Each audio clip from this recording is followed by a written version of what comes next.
Hello जी, राम राम जी। कैसे हैं आप सब? आशा करते हैं आप सब भी ठीक होंगे। अभी सुबह के 10:30 बज गए हैं और यहाँ पर प्रीति ने सब्जी काटनी शुरू कर दी है। उधर हमारा ये लकड़ी का काम यहाँ तक पहुँच चुका है। ये देखिए, ये मेज की ड्रॉर बनी हुई है और इन पे माइका लग चुकी है। इनकी थोड़ी सी हमने डिफरेंट कलर की मंगाई है माइका, और ज़्यादा चमकीली माइका अब अच्छी नहीं लगती है क्योंकि अब इनका ट्रेंड नहीं रहा, अब रबड़ वाली चलती है।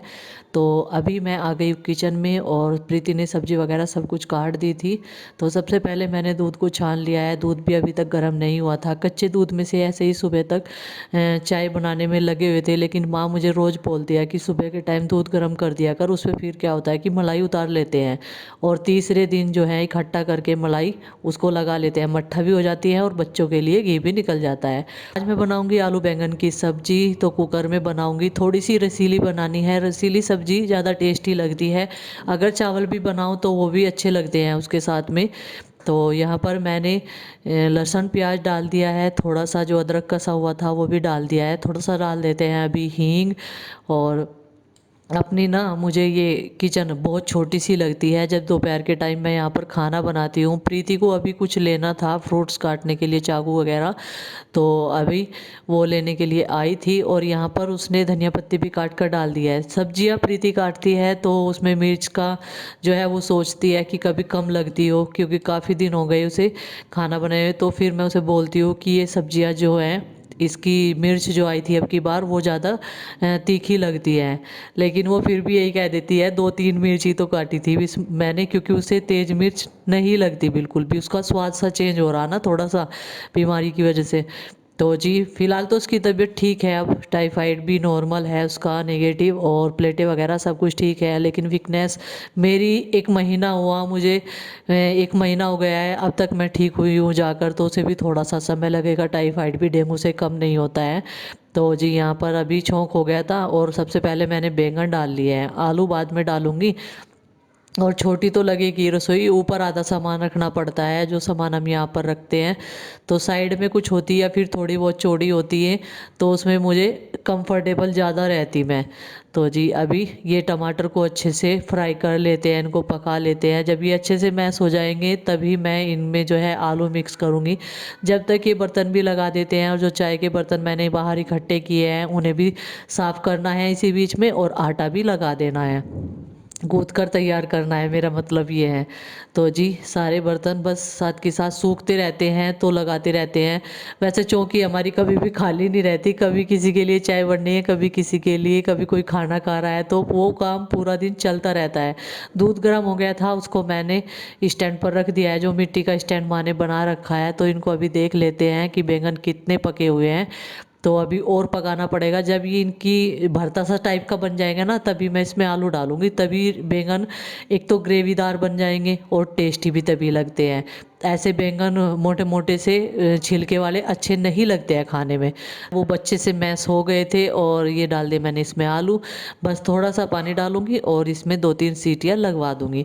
और माँ ना अभी गेहूँ साफ़ कर रही है उधर बैठकर, दूसरी साइड में उन्होंने कपड़ा डाल लिया है। अभी उनके पास चलूँगी और पूछ लूँगी उनसे और भी कुछ बनना है क्या। वैसे तो अब हम ये नॉर्मल सी सब्ज़ी जो हमारे घर में बन रही है वो ही खा लेते हैं दोनों, क्योंकि अब ज़्यादा मसालेदार, आपको पता है, ज़्यादा ऑयली खाना हम लोग बनाते नहीं, बिल्कुल सिंपल से तरीके से बनाते हैं। इधर फर्नीचर का काम चलने की वजह से अभी माँ ने आज ठिकाना लगा लिया यहाँ से गेहूँ साफ़ करने का, ये देखो। और आज माँ ने धोने के लिए मना कर दिया क्योंकि उससे सूखने में फिर कई दिन लग जाएंगे, और ये हमें कल या परसों पिसवाना पड़ेगा। उधर पप्पू देखो कितनी आराम से सो रहा। पिताजी गए नंदनी को लेके, और नंदनी को मुझे लग रहा सुला के लावांगे माँ आज तो। मैं ये देखो कूड़ा बहुत है इस गेहूँ में, हम तो साफ कर ही नहीं सकते। धो के ही है कि ये सारा ऊपर आ जाए एकदम से। हाँ, धो के ज़्यादा ईजी है करना इस गेहूँ को साफ करना। और अभी इसे भी बांधेंगे अंदर, उसे बांध दी क्योंकि वो बहुत परेशान कर रही थी डर से। अभी ये भी चक्कर काट रही, इसे भी अंदर ही बांधेंगे। देखो मैंने कहा था ना, मगर पिताजी से सुहा कर लावांगे, ये सोगी। और बैठ के गाना हाथ चौंत रहे भाई। तो जी कुछ ऐसी बनी है हमारी बैंगन की सब्जी, और बस ये खाना लगा दिया गुड्डू के पापा के लिए। अभी आ गए हैं मार्केट से और बच्चे भी आ गए हैं स्कूल से। तो आलू बैंगन बने हैं। थैंक यू फॉर खाना। वेलकम। आपको भी पहले कपड़े चेंज कर लो। कपड़े तो नमस्ते। चेंज हो जाके बहुत भूख लग रही, चल नहीं दो। देख लो। बैग भी चाचा जी को लाना पड़ा है इनका, कपड़े तो चेंज हो जाएंगे। बहुत भूख लग रही। कैसी बनी है? ठीक बनी। तो घर के काम निपटाने के बाद में मैं सोच रही थी ये कपड़े मेरे वापस आ गए थे, क्योंकि जिस टेलर से मैं सिलवाती हूँ उनके पास में काफ़ी सारे ऑर्डर थे, तो इस वजह से उनका टाइम नहीं था। तो ये तो पेटीकोट पेटीकोट लेकर केवल मैं दूसरी लड़की के पास में गई थी। अगर भाई उसका टाइम होगा तो वो सिल देगी, लेकिन उससे पेटीकोट सिलने नहीं आते। और उसने कहा आंटी जी मुझसे पेटीकोट बनाने नहीं आते, ब्लाउज सूट मैं सिल देती हूँ। तो फिर मेरे मन जो है इतना उदास हो गया ये सुनते ही, अब मैं किस पे सिलवाऊंगी ये पेटीकोट। तो फिर मैं घर आई, कुछ देर तक सोच में बैठी रही। ऐसे ही गुड्डू के पापा चले गए थे बुढ़ाना तक कुछ सामान लेने के लिए, क्योंकि उनका तो हर वक्त रहता है, कभी 2.5 इंची के काबले लाना, कभी पैंच लाना, कभी 1.5 इंची के लाना, ये सब चलता रहता है पूरा दिन में। कभी संगमाई का लेके आना, कभी प्लाईवुड लेके आना। एक सामान की तो कि है बारीक छोटे, अगर कहीं फर्नीचर दुकान पे बनवाए तो वहाँ पर तो सारी चीज़ें अवेलेबल होती है, लेकिन जब घर पर बनवाते हैं ऑर्डर करके तो वहाँ पर सारी चीज़ें लाकर देनी पड़ती है मिस्त्री जी को। तो जी फिर मैंने सोचा कि चलो अपना काम ये खुद ही कर लेते हैं, क्योंकि मैं पेटीकोट अच्छे से बना लेती हूँ, ब्लाउज भी बना लेती हूँ, लेकिन वही है टाइम की कमी के कारण और थकान भी हो जाती है। तो फिर मैंने सोचा चलो ब्लाउज और जो कुर्ता और सलवार है वो मैं सिलूँ या ना सिलूँ, लेकिन अपना पेटीकोट अपनी साड़ी तो ये कंप्लीट कर ही सकती हूँ, क्योंकि ब्लाउज तो मैंने सिलवाई ली थी, करवा चौथ पर दी थी सिलने के लिए। और अभी इसके नीचे गोल्डन कलर का मैं पेटीकोट पहन कर गई थी बॉबी के यहाँ पर, तो फिर वो ना दिख रहा था इस वाली साड़ी में। तो फिर मैंने सोचा कि इसमें थोड़ा सा चिकने से वाला कपड़ा चलेगा।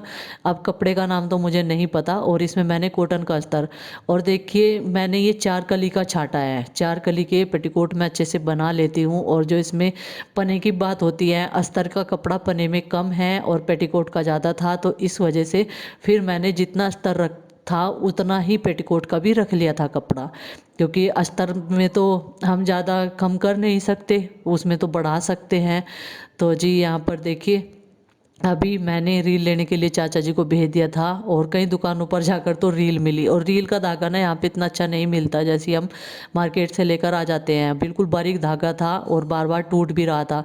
तो फिर मैंने कटिंग करी इसकी बड़े ही कॉन्फिडेंस के साथ में। एक बार तो मुझे ऐसा लग रहा था या तो ख़राब ही होगा या फिर ये सिल के रहेगा, क्योंकि जब बहुत दिनों बाद अस्तर का कोई लगाकर कपड़ा सिलते हैं ना, तो उसमें थोड़ा सा डाउट रहता ही है, टेंशन भी रहती है, या तो मैं इस साड़ी को पहन ही नहीं पाऊंगी किसी फंक्शन पर, या फिर ऐसे ही रखी रहेगी ये। तो एक लियाब का कवर धोया था मैंने, तो माँ लेकर आई थी। मैंने कहा माँ अभी मैं नया कपड़ा सिल रही हूँ, इसलिए अभी इसमें टांका नहीं लगाऊंगी बिल्कुल भी। माँ ने कहा बस थोड़ी सिलाई लगी। मैंने कहा इसे थोड़ा सा कंप्लीट कर लेती हूँ फिर ये काम भी कर दूंगी, क्योंकि माँ को फिर पतवारे की भी जल्दी थी, तो सबको यहाँ पर अपनी अपनी जल्दी है। तो माँ बोल रही थी जगह जगह धक्के खाने से तो अच्छा है खुद ही सिल लेती, जब तक सबकी खुशामद करती फिरे। मैंने कहा हाँ ये भी बात आपने ठीक कही, और आपने मेरी आंखें खोल दी। इसी वजह से मेरे सिर पर जुनून चढ़ा, और मैंने इस पेटीकोट की जैसी भी कटिंग हुई है, मेरे पास में कैंची भी इतनी अच्छी नहीं चलती है मैं बताऊँ आपको। तो फिर मशीन मैंने अभी कुछ दिन पहले ही साफ़ की थी ये अच्छे से तेल वगैरह डाल के, तो बहुत बढ़िया चल रही थी। फिर मैंने सोचा चलो इसे तो मैं 15 मिनट में सील देती हूँ, क्योंकि मैं पहले अपने कपड़े खुद ही सीलती थी। और यही होता है सूट सलवार के बारे में भी कि मुझे टाइम नहीं मिल पाता, और बैठकर जब काम करती हूँ ना कमर में पेन होने लगता है, बहुत ज़्यादा थकान होती है। लेकिन मजबूरी थी, पेटीकोट मैंने सी ही लिया। तो ऊपर से ये थोड़ा सा चौड़ा इसलिए लग रहा होगा क्योंकि नीचे से और इसकी ऊपर की जो लेंथ है वो सेम मैंने कर दिया है, क्योंकि ऊपर से मुझे थोड़ा सा चौड़ा पेटीकोट ही चाहिए पेट और कमर की वजह से, क्योंकि थोड़ा सा भारी है तो इस वजह से। तो जी यहाँ पर बस लगभग ये आधा से ज़्यादा कलियाँ जो हैं सारी की सारी जोड़कर मैंने तैयार कर ली चारों की चारों। और ज़्यादातर मैं 4 कली के ही पेटीकोट बनाती हूँ, माँ के भी और अपने लिए भी। तो ये देखिए अभी बस चारों कलियाँ जोड़ने के बाद में ऊपर की पट्टी का नंबर आ गया जिसमें नाड़ा डालते हैं। इस वाली पट्टी में मैंने थोड़ा सा जोड़ लगाया क्योंकि ये कम पड़ रही थी लंबाई में। चौड़ाई में तो मैंने पहले नाप कर ही छांट ली थी। तो जी अब इसको सेट कर देंगे। और नीचे मुझे झालर वगैरह कुछ नहीं लगानी है, सिर्फ सिंपल सा प्लान ही सीलना है, क्योंकि झालर वगैरह के बहुत सारे पेटीकोट मेरे पास में रखे हैं जो मैंने माँ को भी दे दिए यूज करने के लिए। जैसा मेरा गोल्डन कलर का पेटीकोट है, बस इसकी लेंथ मुझे चौड़ाई में कम रखनी है, उसकी ज़्यादा है कुछ, और इसकी मैंने बस अपनी फिटिंग के हिसाब से ही रखी है। और मेरे पास खास बात ये, कोई भी चीज़ अवेलेबल नहीं थी टाइम पर, मैंने फीता जो है वो कारपेंटर भैया का ही लिया था, लोहे वाला, क्योंकि जो मेरा फीता कपड़े वाला था ना, इंची टेप, वो भी पता नहीं कहाँ गुम हो गया। इसमें मशीन में मैंने रख रखा था कुछ दिन पहले, लेकिन वो भी समय से नहीं मिल पाया। तो मैंने सोचा चलो जी जैसे भी है जुगाड़बाजी करके अपना पेटीकोट तो सील ही लेते हैं, कपड़े सिले या ना सिले, क्योंकि जो रेडीमेड पेटीकोट होते हैं वो मुझे फिटिंग में नहीं आते ऊपर से, और मतलब सांस आना भारी हो जा बहुत ही ज़्यादा। तो जी लगभग हमारा पेटीकोट बनकर तैयार हो गया है। कॉन्ग्रेचुलेशंस टू माय मम्मा, उनका पेटीकोट सिल गया। और इसके लिए वो बहुत ज़्यादा परेशान हो रही थी, और 2 दिन से मम्मी उठाए फिरी। वहाँ पर ना लाइट सी चमक रही है, बिल्ली है वहाँ, बिल्ली है बिल्ली।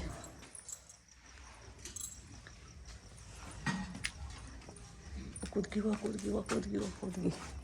बिल्ली मुझे डरा रही थी, लेकिन मैंने उसे ही डरा दिया, पता नहीं क्या कर रही है। मगर मैंने सोचा पता नहीं क्या है भाई यहाँ, फिर देखा जब लाइट सी चली, मका हो ये तो बिल्ली है, मका कभी बंदर ही आ गया हो। इस टाइम चक्कर काटती फिर जाने दूध दाद धरा रहे चूल्हे के दौरे। और मैं सही कह रही थी, मानू कह रही चूल्हे के आगे सारा काम अभी खो देती है, तो हिंडाया तो नहीं है। और मैं चल रही थी ऊपर। हाँ जी हाँ, बच की जान।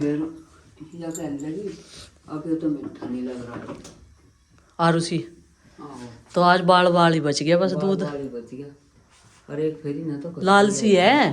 तो फ्रेंड्स अभी मैं हूँ अकेली यहाँ पर, क्योंकि गुड्डू के पापा है नीचे, अभी कारपेंटर भैया काम कर रहे हैं। और ज़्यादातर व्लॉग बनाना पड़ता है वॉइस ओवर करके, क्योंकि सारा दिन कुट कुट बड़बड़ बड़बड़ मशीन चलती रहती है, आवाज़ें आती रहती है, तो इस वजह से बहुत ज़्यादा डिस्टर्ब हो रहा है। लेकिन ये काम भी हो जाएगा, जो कि बहुत ज़्यादा ज़रूरी था। और एक बेड बनवाना था, एक बेड रेनोवेट कराया, अलमारियों में पल्ले चढ़वाए, दरवाजे मतलब, तो जी बहुत सारा स्पेस हो गया अब कपड़े रखने का बच्चों की। अब मुझे कोई टेंशन नहीं रहने की कि बच्चों के कपड़े कौन सा कहाँ पे रखा हुआ है, क्योंकि सबने अपने अपने कपड़े अलग अलग सेट कर लिए है। बस प्रीति वाले रूम की जो अलमारियाँ है उसमें साफ करे बिना रह रहा है, उसमें भी कर देंगे धीरे धीरे, कोई बात नहीं, जब तक प्रीति भी ठीक हो जाएगी। और उसे कौन से कपड़े कहाँ रखने हैं वो तो वो खुद ही एडजस्ट करेगी, अपने कपड़े जैसे भी उसको लगाने हैं जिस हिसाब से। चलिए फ्रेंड्स, आज मेरी एक बहुत बड़ी टेंशन जो पेटीकोट सिलने की थी वो दूर हो चुकी है। अब मुझे कोई टेंशन नहीं, क्योंकि गर्म कुर्तियाँ खरीद लूंगी अगर मेरे कपड़े